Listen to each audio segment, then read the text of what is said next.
नमस्कार, आदाब। Crime petrol dial 100 में आप सबका स्वागत है।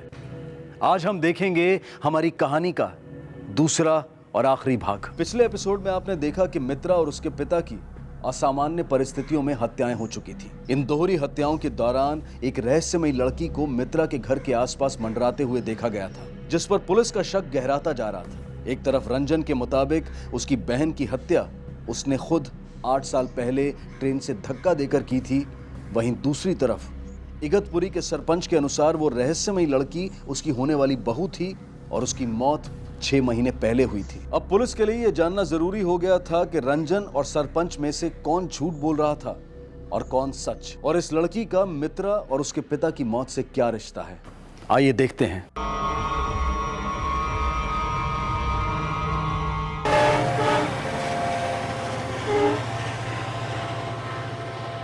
मुंबई से तुम्हारे गांव पहुंचते पहुंचते 2-2.5 घंटे लगेंगे। वक्त बहुत कम है, काम बहुत ज्यादा, इसलिए बिना वक्त बर्बाद किए बताओ, ये रति तुम्हें कहाँ मिली थी और कब मिली थी? साहब, रति और मेरी पहली मुलाकात हमारे गांव के डॉक्टर राणे के क्लिनिक में हुई थी। क्लिनिक में? जी, 7-8 साल पहले की बात है। मैं ट्रैक्टर से नीचे उतरता था, गिर गया, एक कुल्ले की हड्डी टूट गई। वो राणे डॉक्टर ने मेरा ऑपरेशन किया। अभी चेकिंग के लिए आना पड़ता है महीने 2 महीने में। डॉक्टर हो यार, धीरे से दर्द हो रहा है ना। अरे घबराए मत सरपंच जी, भला हो अपनी गांव की मिट्टी का, हवा का, और जो घी आपने खाया है ये तो मामूली मोच है, कुछ दिनों में सही हो जाएगा। अब घबराए मत, मैं कुछ दवाई लिख के देता हूँ, है ना? घबराइए मत, तुम्हारा क्या जाता है डॉक्टर? तो फिर मैं चलता हूँ। हाँ, अरे सुनिए, अभी आप निकल सकते हैं, लेकिन 4-5 दिन कंटिन्यूअसली आपको यहाँ आना होगा, सिकाई और मालिश के लिए, और कुछ एक्सरसाइज भी बता दूंगा, वो करते रहना। रति जी, ये जरा दवाई निकाल के देना डिस्पेंसरी से, और इनकी सिकाई और मालिश कराती रहना, है ना? और कुछ एक्सरसाइज भी बता दूंगा, वो भी कराती रहना, है ना? जा। डॉक्टर। हाँ जी, ये रति है, हमारे यहाँ काम करती है, बेचारी अनाथ है। आज से ये आपका ख्याल रखेगी, आप बिल्कुल परेशान मत हो, आपका बहुत सही हो जाएगा, है ना? हाँ जी। साहब, रति सीरत और सूरत से बहुत अच्छी लड़की थी। उसके दिन रात सेवा करने से ही मैं ये लंगड़ते हुए भी चल सकता हूँ, हाँ, वरना नहीं चलता था। रति बेटा, तुझे आता जादू है, बहुत अच्छा लगता है, तू मालिश करती है तभी। आप ना ऐसे आते रहा करिए, तो मैं ना आपकी मालिश करके आपका सारा दर्द निकाल दूंगी। बेटा, मतलब तुझे किसने सिखाया ये सब? मुझे डॉक्टर साहब ने सिखाया। अरे वाह, होशियार है। उसके पहले मैं उससे जानता तक नहीं था, लेकिन जब भी वो सामने आती थी तो एक ऐसा लगाव मन में उत्पन्न होता था। ऐसा लगने लगा कि नहीं, ये अपनी कोई बेटी जैसी है।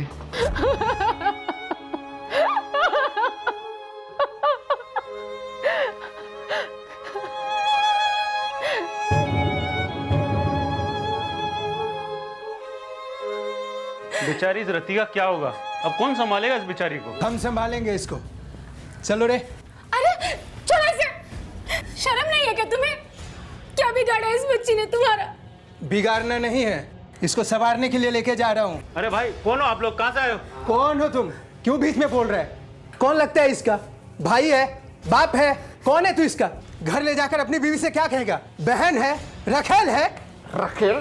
तू जा, रखेल बोलता हूँ। काका, सरपंच होने का इतना फायदा मत उठाओ। लगती क्या है ये तुम्हारी? बेटी है वो मेरी। याद रखना, मेरे घर के बहू बेटी पर नजर भी डाली ना, तेरा हुक्का पानी बंद कर दूंगा। चल निकल, चल चल चल। साला फाजा पोरीला रख। हे बड़ा, घबरा नको, रो मत। ये बाप तेरा जिंदा है बेटा, मत रो, मैं हूं ना, है ना? ये है मेरा छोटा सा घर, यहाँ तुझे बिल्कुल। अरे नहीं दादा, मैं अरे मैंने बोला छोड़। दादा मेरी बात सुनो। ए बोली ना ना अंदर अगं आत ये ना आपलंच घर समज हे बघ यहाँ तुझे कोई किसी बात की तकलीफ नहीं होगी जो भी तुझे ना चाहिए मुझे बोल देना मैं ले आऊंगा हाँ? ए बोरी ए बेटा ए बोरी भरल्या घरात रडायचं नसतं मग तू यहाँ सुखी रहेगी तेरा बाप ना साहब रति अपने नए घर में यानी मेरे घर में बहुत खुश थी। तभी मेरा बेटा शशांक जो पूना में हवाई जहाज उड़ाने की ट्रेनिंग ले रहा था वो छुट्टी में घर आया। वो रति को देखकर ऐसा लगता था कि उसे प्यार करने लगा है, उसको लगाव हो गया है रति से।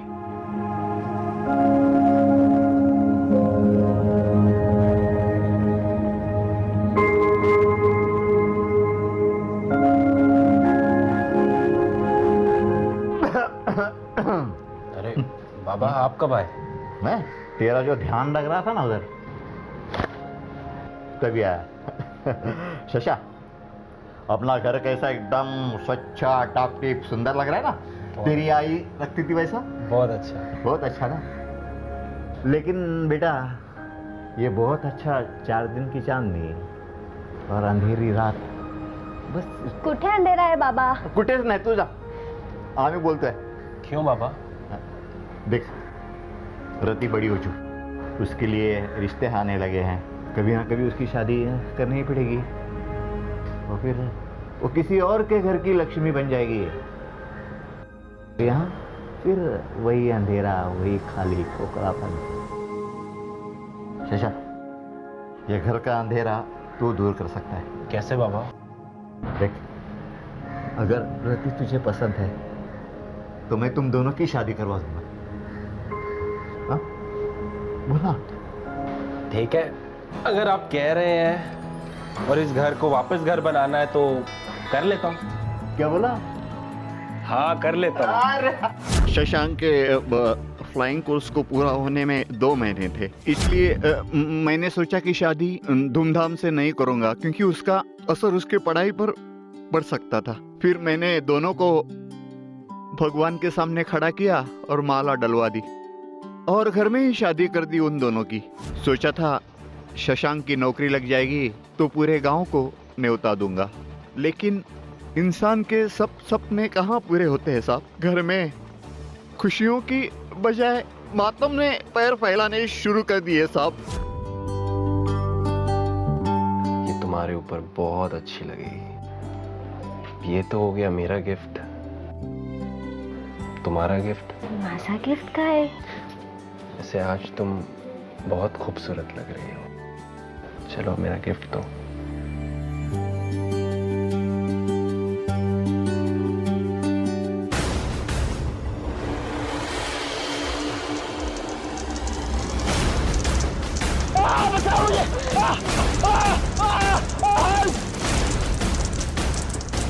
मेरे बेटे की शशांक की सुहाग रात रति और मेरे लिए मनहूस रात बन गई साहब। मनहूस रात।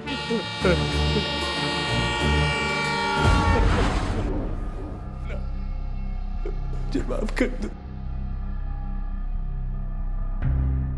अरे नहीं दादा मैं अरे मैंने बोला छोड़।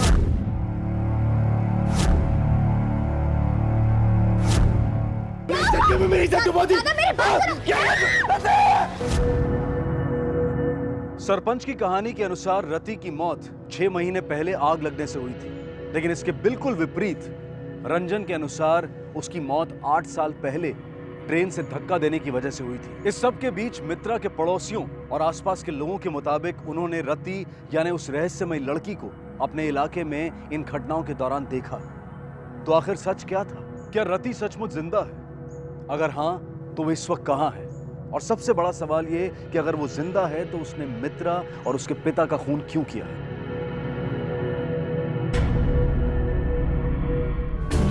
साहब यही वो जगह है जहाँ मेरी बहू और बेटा जलकर राख हो गए।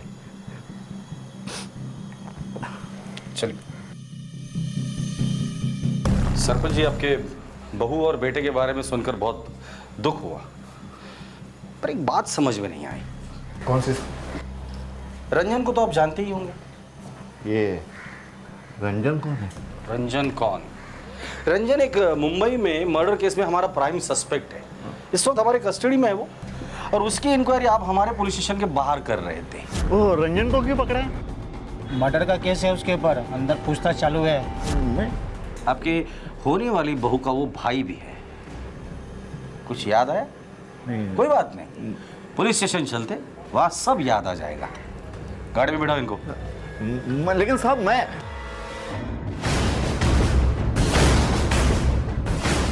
मात्रे इन्हें लगा हम यहाँ पिकनिक मनाने आ रहे हैं, तो रास्ता काटने के लिए इन्होंने एक कहानी हमें सुनाई।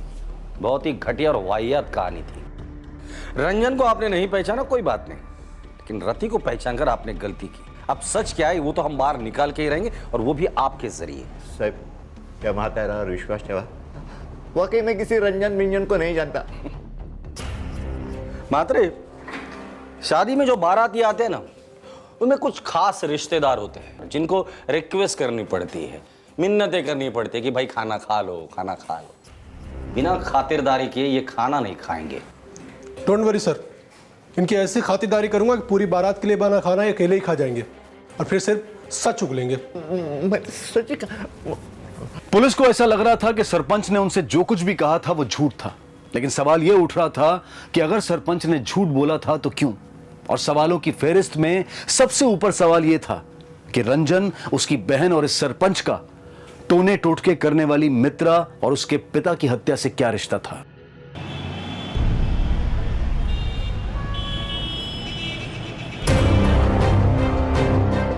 गाड़ी रुको ना सर, जाना है। क्या हुआ? मुझे बाथरूम जाना है। अभी चुपचाप बैठो, कोर्ट में पेशी के बाद कर लेना सब। सर मेरे हाथ में नहीं है सर, कंट्रोल नहीं हो रहा, इमरजेंसी है, जाना है। गाड़ी रोको आगे। शिंदे तुम साथ में जाओ।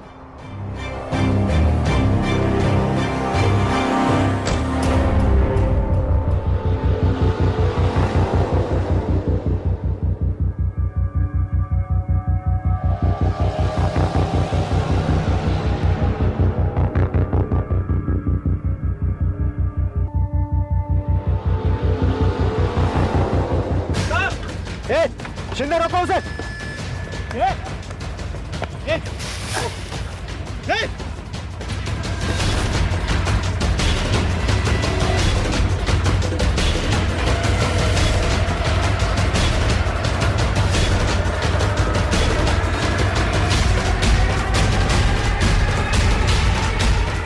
तुम इस तरफ देखो, मैं इधर देखता हूं।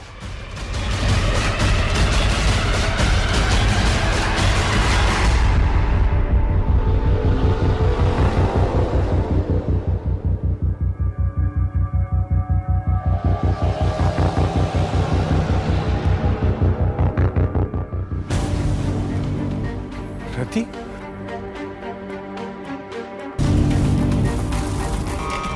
सर रंजन हमारे हाथ से भाग निकला। क्या बॉम्बे ड्यूटी कर रहे थे या सो रहे थे तुम? उसकी फोटो हर पुलिस स्टेशन में सर्कुलेट कर दो। 24 घंटे के अंदर रंजन मुझे मेरे कस्टडी में चाहिए। Okay sir.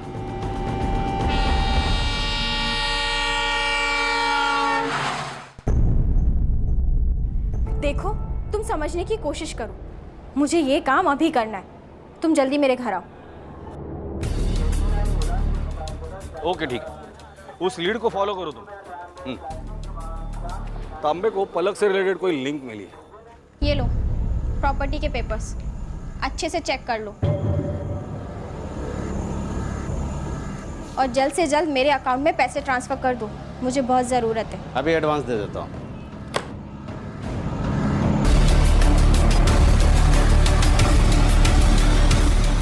प्रॉपर्टी बेचने की इतनी जल्दी क्या थी? क्योंकि सर मुझे वो घर मनहूस लगने लगा था, इसलिए मैंने सोचा कि यहाँ की सारी प्रॉपर्टी बेचकर मैं कहीं और शिफ्ट हो जाऊँ। कहा? रंजन के साथ? नहीं सर, मेरा उससे कोई कांटेक्ट नहीं है और ना ही कोई रिश्ता है। जिससे तुम इतना टूट कर प्यार करती थी, अपनी बहन से झगड़ा करती थी, उसके लिए इतनी नफरत क्यों? क्योंकि सर वो मेरे बाबा और मेरी बहन का कातिल है। तुम्हें कैसे पता? सर अगर ऐसा नहीं है तो वो आपकी कस्टडी से क्यों भागा? वो भागा या तुमने उसके भागने में मदद की? दरअसल उसकी चली हुई हर चाल तुम्हारी चाल थी। तुमने मित्रा और अपने बाबा को मारा, सारी प्रॉपर्टी अपने नाम करवा ली, अब बेच कर यहां से भागने की तैयारी कर रही थी और पूरे मामले को भूतिया शक्ल देने की कोशिश की है। सर ये सब झूठ है, मेरा विश्वास कीजिए, मैंने कुछ नहीं किया है। सब तुमने ही किया है। ये बताओ रति बनने का नाटक क्यों किया और क्या जानती हो रति के बारे में? मुझे फांसी चढ़ा दीजिए, लेकिन भगवान के लिए मुझे टॉर्चर मत कीजिए। सर मैंने अपने बाबा और मेरी बहन को नहीं मारा, मैं सच कह रही हूँ, और मैं किसी रति के बारे में भी नहीं जानती हूँ। हत्या का यह मामला जुर्म की एक ऐसी माला बन गया था जिसमें हत्या, धोखा, शारीरिक शोषण और न जाने कितने ही गुनाह मिल गए थे।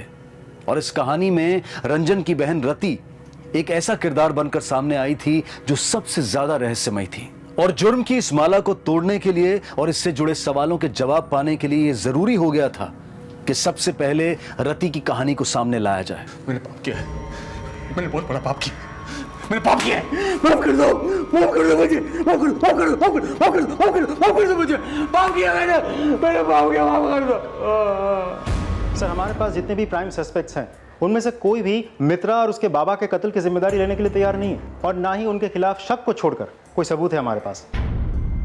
मुझे लगता है इस केस से जुड़ी कोई ना कोई कड़ी है जो हमसे छूट रही है। इस केस को पहले से स्टडी करते हैं।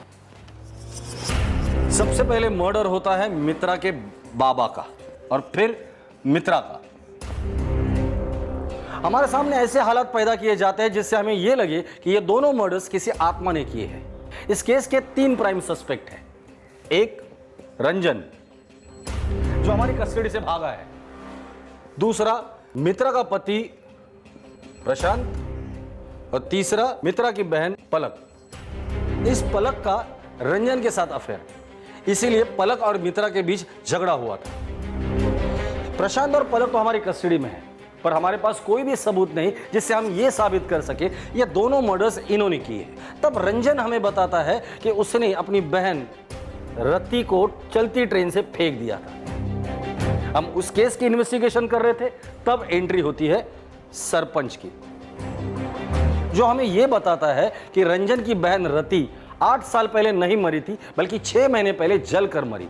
हमें बार बार यह बताने की कोशिश की जा रही है कि यह सब कुछ किसी आत्मा ने किया हुआ है, जबकि आत्मा पर हम लोग विश्वास करते भी नहीं और करेंगे भी नहीं। ये रति और शशांक, इनकी पोस्टमार्टम रिपोर्ट तुम लोगों ने खुद चेक की थी? यस सर, दोनों बॉडीज पूरी तरह से जल चुकी थी। पर ये शिनाख्त किसने की थी? सरपंच ने सर। सरपंच, याद है उसने क्या कहा था हमसे? मेरे बेटे की शशांक की सुहाग रात रति और मेरे लिए मनहूस रात बन गई साहब। याद है हमने ट्रेन में एक थियोरी बनाई थी कि हो सकता है रति ने अपनी मौत का नाटक किया हो, इसीलिए वो मुंबई में दिखाई दे रही है। पीएसआई म्हात्रे को कांटेक्ट करो, उसे कहना गांव के आसपास जितने भी मॉर्ग रूम हैं वहां जाके पता करें कि उस मॉर्ग से कोई लाश या लाशें गायब हुई है क्या। अगर इसका जवाब हमें मिल जाता है ना, तो समझ लो ये केस हमने क्रैक कर दिया।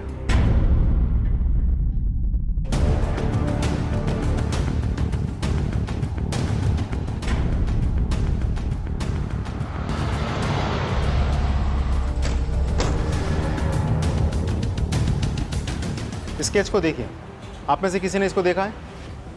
सब बिलीवर्स सर, हमने इसे नहीं देखा है। ध्यान से देखिए, आप लोगों में से किसी ने इसको देखा है? लड़की को तो नहीं सर, लेकिन एक और लड़की को उस अंकल के साथ देखा था। किसकी बात कर रहे हो तुम? उसी बूढ़े अंकल की, जिसे 1-2 बार वो लड़की लेकर आया करती थी। लड़की की शक्ल याद है? नहीं सर, शक्ल तो ठीक से याद नहीं है। जिस गाड़ी से वो लोग आए थे, गाड़ी का नंबर याद है? नहीं सर। सीसीटीवी कैमरास तो होंगे? हाँ सर, सीसीटीवी लगाओ। फुटेज दिखाइए। आइए सर, मैं आपको दिखाता हूँ। चलिए, पॉज कीजिए।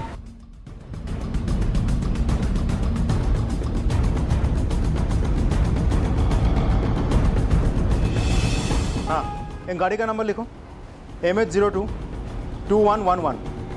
मुझे इस गाड़ी की सारी डिटेल्स चाहिए। सर, एक लीड मिली है।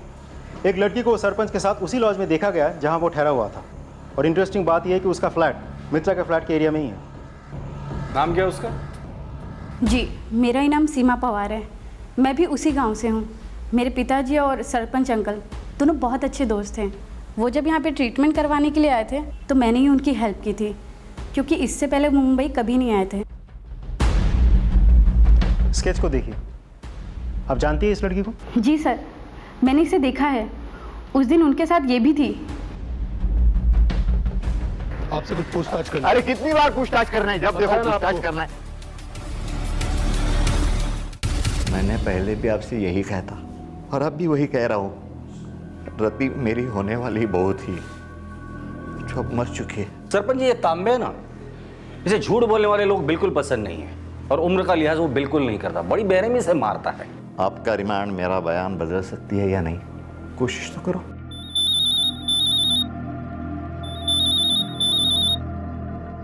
हेलो,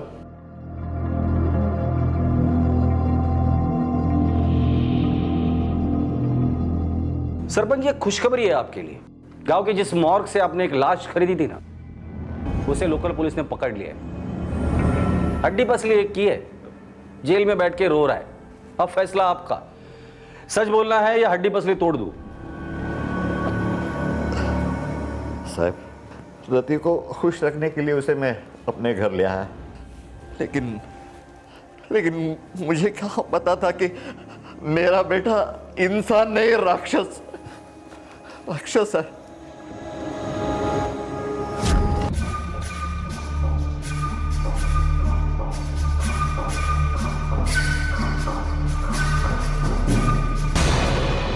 जी, कुछ चाहिए आपको?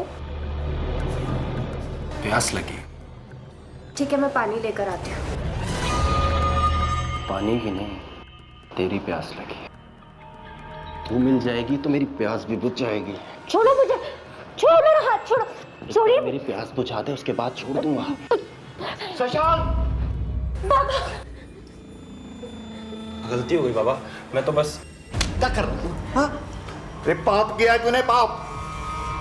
और मुझे माफ कर दीजिए। माफी? इसको माफी नहीं, तुझे इसका प्रायश्चित करना होगा। इसके साथ शादी करनी होगी तुझे। नहीं बाबा, ये क्या बोल रहे हो आप? मैं इससे कोई शादी वादी नहीं करने वाला हूँ, और वैसे भी ये मेरे टाइप की नहीं है। ए, टाइप वाले, वाह रे वाह। जब तूने इसका हाथ पकड़ा तभी ने सोचा तेरे टाइप की है क्या नहीं। एक बात कान खोल कर सुन ले, इससे तुझे शादी करनी होगी, वरना मेरी दौलत का एक फुटी कौड़ी भी तुझे नहीं मिलेगी। तू ये भूल जा, तेरा कोई बाप था, समझा? ठीक है बाबा, अगर आप मेरी गलती की यही सजा देना चाहते हैं, ठीक है। अपना फ्लाइंग कोर्स खत्म करने के बाद इस लड़की से शादी करने के लिए तैयार हूं। कर्मचाऱ्यांना अटक, सोल्यामा फटकवलं पाहिजे। लाच मागतायत, गरिबांची कामं। बाबा, बाबा, मुझे आपसे बहुत जरूरी बात करनी है। आओ ना, आ, बैठ बैठ बैठ बैठ, बोल। बाबा, मैं आपसे एक सच बताना चाहती हूँ। बोल बेटा, कौन सा सच? वो सच जो आप जानने के बाद शायद मुझे अपने घर की बहू कभी स्वीकार नहीं करेंगे बाबा।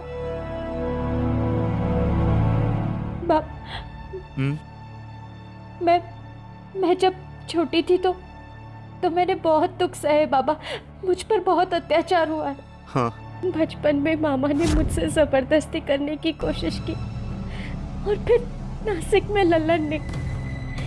यहाँ जब मैं आपसे मिली तो उम्मीद की एक किरण दिखाई दी, लेकिन जिस डॉक्टर ने मुझे बचाया था वही।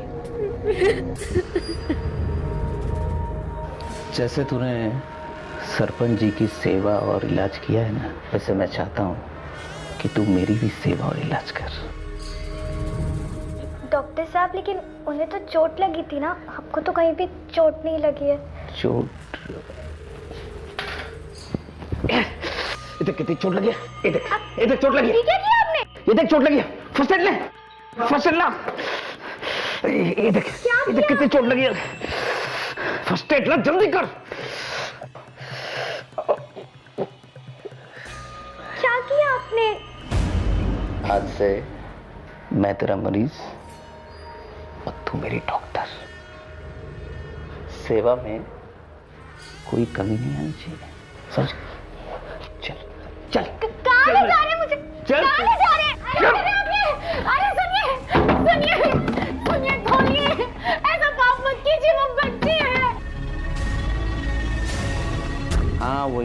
दवाई लेते रहना। चल मेरी बात तो कभी सुनते नहीं। एक कितनी बार समझाया तुम्हें। लो भुगतो, पेट से है ये। क्या बक रही है? सच कह रही हूँ। चल हट, चल मेरे साथ, चल नहीं, चल मेरे कहाँ साथ। ले जा रही हूँ? सुनो।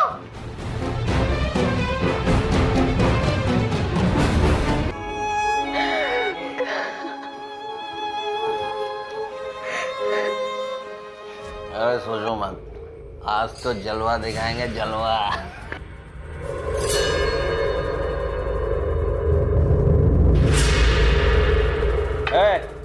सुन, आज रात तुम्हें मेरे दोस्त को खुश करना है, समझ गई? हाँ? ये आप क्या कर रहे हैं? हाथ छोड़िए। समझ में नहीं आता तुम्हें? हाँ? समझ में नहीं आती है?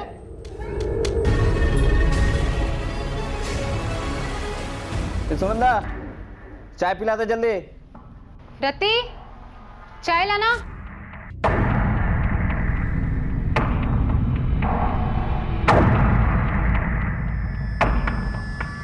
ए, रात में तो बड़ी गर्म हो रही थी, सुबह होते दिमाग सही हो गया? ऐसे ही रहकर ऐश करेगी। जा।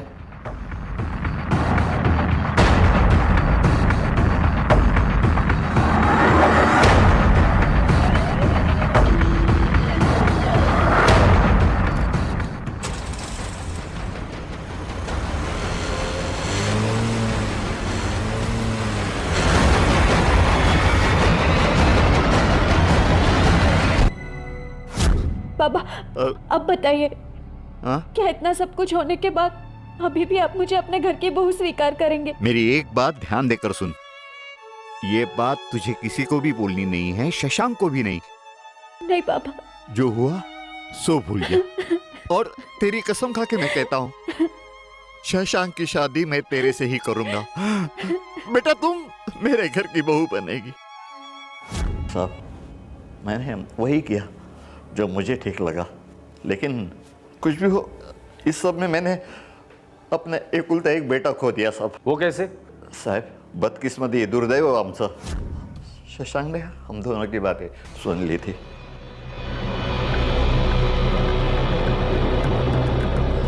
वो इस बात का फायदा उठाना चाहता था। वो शादी से पहले ही रति से शारीरिक संबंध रखने के लिए उसे ब्लैकमेल करता था साहब। तो खुद डिसाइड कर ले, तुझे जेल जाना है या मेरे साथ रहना है। मैं बोल रहा हूँ मेरे साथ रह। चल, अब ज्यादा नाटक मत कर, चल।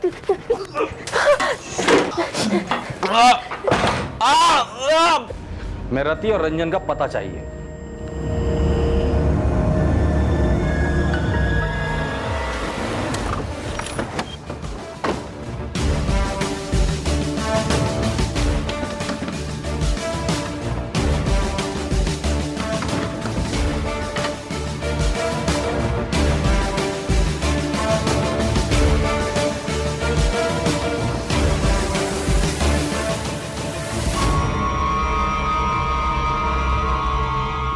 अब तक बहुत कहानियां सुनाई तुम लोगों ने, अब कहानी नहीं सुनूंगा, सिर्फ सच सुनना है। ए, चल शुरू हो जा, बोल।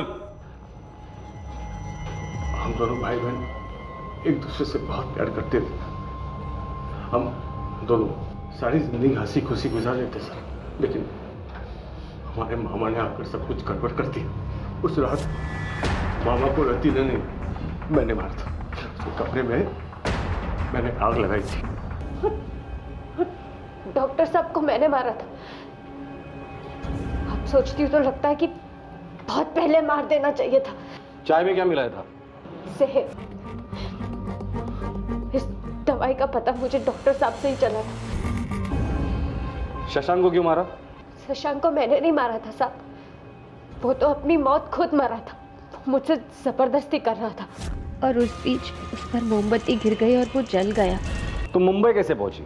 शशांक के मरने के बाद मेरे पास कोई चारा नहीं था। ये मुर्गी बिना कुछ करे दुख पे दुख भोगे जा रही थी। सब केयर टेकर को मौत है, मैंने दारू पिलाई, कुछ पैसे लिए और लाश खरीद ली। लाश को घर ले आया और शशांक के साथ फिर से जला दिया और मैंने गाँव वालों से कह दिया कि आग में शशांक और मेरी बहू जल के हो गए साहब। सरपंच काका ने मेरा मुंबई में रहने का इंतजाम करवा लिया था। तब एक दिन अखबार में मैंने मित्रा के किए कारनामों पर एक लेख पढ़ा था। उसमें दादा की फोटो भी छपी थी। दादा दादा, मैं जिंदा हूँ दादा। दादा मैं आ रही हूँ आपके पास। दादा ने कहा था कि मित्रा उनसे उनकी मरी हुई बहन यानी कि मुझसे बातें करवाती थी। मैं ये सोचकर दंग रह गई थी साहब कि मेरे जिंदा होते हुए वो मेरी आत्मा से दादा को कैसे बात करवा सकती है। तब मैंने दादा से मिलने का फैसला किया और मैं मुंबई आ गई सरपंच काका के साथ। वैसे भी सरपंच काका को मुंबई अपने इलाज के लिए आना ही था। यहाँ पर हम आए और सीमा से मिले। इत्तेफाक से सीमा का घर मित्रा के घर के पास ही था। मुझे जैसे ही मौका मिला मैं दादा से मिलने चली गई। सर, जब मैंने रति को अपनी आंखों के सामने खड़ा पाया जिंदा, तो मेरे होश ही उड़ गए सर। पिछले 8 साल की पूरी तस्वीर मेरी आंखों के सामने आ गई। रति को चलती ट्रेन से धक्का देने के बाद जब मुझे मेरी गलती का एहसास हुआ तो मेरा मन हाथ में हिलाने से भर गया था सर। मेरी एक छोटी सी गलती रही, रातों की नींद हराम करती थी सर। मैं प्रायश्चित करना चाहता था सर। मैं अपनी बहन से बात करना चाहता था, मैं बहन को पाना चाहता था फिर से। फिर अचानक एक दिन मुझे पता चला कि मुंबई में एक औरत मित्रा नाम की है जो आत्माओं से कांटेक्ट कराती है। फिर मैंने 7 से 8 साल उस औरत की सिर्फ इसलिए गुलामी की सर ताकि वो मेरी मरी हुई बहन से बात करा सके। और जो मैंने पाप किया था उसकी मैं माफी मांग सकूं मेरी बहन से। उस औरत ने मुझे अपनी बहन से बात भी करवाया सर। तो मुझे यकीन हो गया सर कि मेरी बहन मर चुकी है और मैं उसकी आत्मा से बात कर रहा हूं।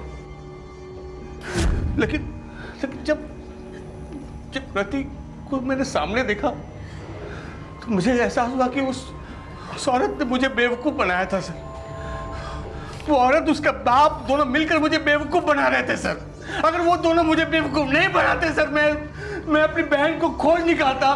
उसको कुछ बर्दाश्त नहीं करना होता जो ये सह चुकी थी। इसलिए मैंने उसका पहले बाप को मारा, मित्रा को मारा सर। ये सब आपको पता था ना? देखो, तुम लोगों के साथ जो कुछ भी हुआ वो गलत था, लेकिन तुमने जो किया वो भी गलत था।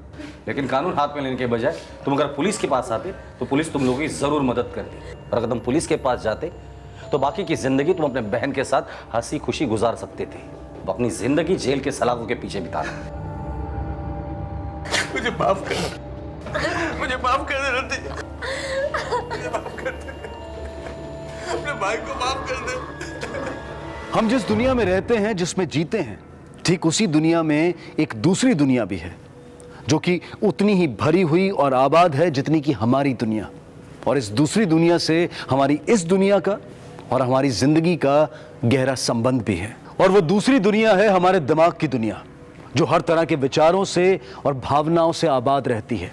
अच्छे विचार, बुरे विचार, शक, लालच और इंसानी सोच से जुड़ी हर भावना हमारी इस दिमागी दुनिया में रहती है और लगातार हमारी जिंदगी को प्रभावित भी करती रहती है। अगर विचार और भावनाएं सकारात्मक हैं, सही हैं, तो उनके प्रभाव भी सकारात्मक और अच्छे ही होते हैं। लेकिन अगर विचार गलत या दूषित हैं तो उसका प्रभाव हमारी जिंदगी को भी दूषित कर देता है और कई मामलों में बर्बाद भी, जैसा कि मित्रा, रंजन, प्रशांत और इस कहानी के अन्य किरदारों के साथ हुआ। इन सब की सबसे बड़ी गलती ये थी कि इन्होंने अपने दिमाग में उठने वाले गलत करने के विचार के सामने हथियार डाल दिए और उसी गलत विचार ने इनकी जिंदगी तबाह कर दी। हत्याओं की इन गुत्थियों को सुलझा लिया गया, लेकिन रंजन अपने अपराध बोध का सामना नहीं कर पाया और अपना मानसिक संतुलन खो बैठा और उसका इलाज इस वक्त एक मानसिक चिकित्सालय में चल रहा है। रति पर अदालत में केस फाइल कर दिया गया है, जिसमें उसकी पैरवी के लिए एक एनजीओ ने उसकी मदद की पेशकश की है।